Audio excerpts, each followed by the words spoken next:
buy a good pair of scissors because the craftsmanship that goes into making a good pair of scissors, and the length of time that they'll last you, and the quality that you'll get from a pair of scissors.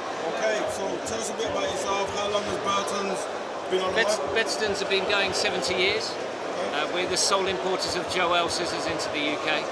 Probably the biggest known and well-known brand in the UK. So yeah, as a company, we know scissors. We advise on scissors. We sharpen scissors. We sell scissors. There's not much we don't know about scissors. Okay, so what is the lowest price scissors you have, and what is the highest? Okay, so the scissors go from about £20, and then you can go up to top end C.O.D.E scissors. They're at £550.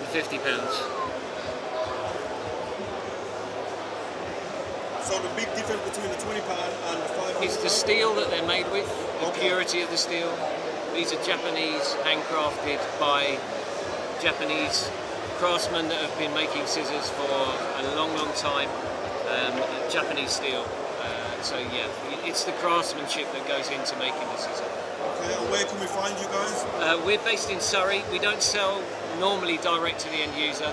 Normally you'd go through a wholesaler to buy scissors, but at shows we sell direct. Okay, no problem. Thank you Have a very good much. day. See you later. Cheers, man.